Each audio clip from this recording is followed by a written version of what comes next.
Hello guys et bienvenue dans cette vidéo numéro 17. Alors dans cette vidéo on va avoir tout simplement les opérateurs logiques. Ok, so let's go.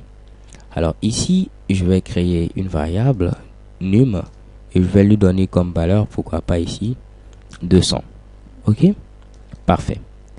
Alors pour tester ici nos opérateurs logiques, je vais mettre une condition. Donc je mets ici if comme ceci.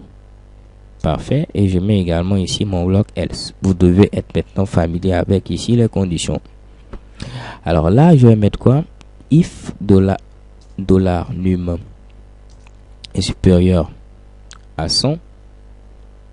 On va afficher tout simplement ici. Cool. Et non call. Ok, cool.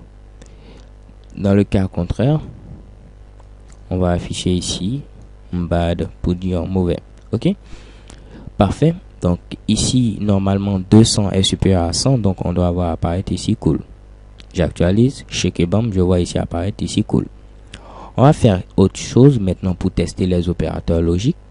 Je vais mettre ceci et je vais vous expliquer.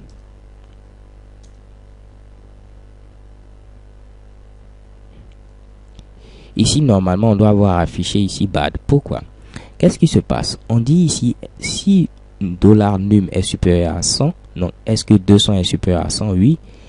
Et donc ici, lorsque je mets ici deux fois l'esperluette ou bien deux fois le et commercial, cela veut dire ici et. Donc c'est le et logique.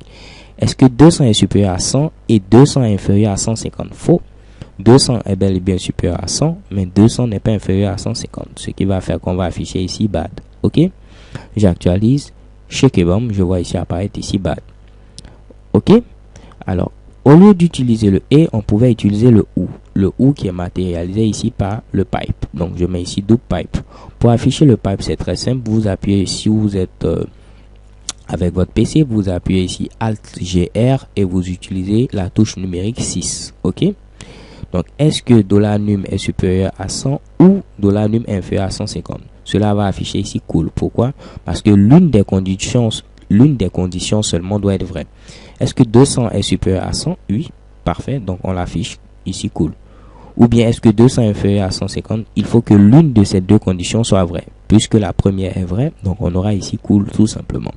J'actualise et check et bam, on a ici cool. Ok, alors c'est un peu ça tout ce bichi au niveau du code. Ça c'est l'opérateur ou logique et ça c'est l'opérateur et logique. Avant de terminer, je vais vous montrer également ici l'opérateur non logique, donc qui est matérialisé par le point d'exclamation. Alors là, je vais englober mon code avec des parenthèses. En réalité, ici, le point d'exclamation fait le contraire. Si vous avez par exemple ici true, qui veut dire vrai, ok. Lorsque vous mettez ici le point d'exclamation, cela vous donne false. Si vous avez ici false et vous mettez le point d'exclamation, vous avez ici maintenant quoi?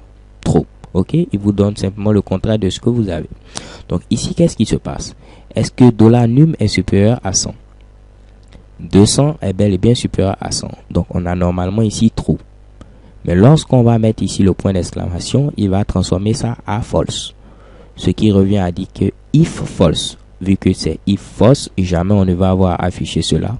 On va avoir tout simplement affiché ici bad. Ok, donc si j'actualise check et bam, on voit ici apparaître bad. On pouvait lire ça d'une autre manière. Est-ce que $num n'est pas supérieur à 100? Cela est bel et bien faux, parce que 200 est bel et bien supérieur à 100.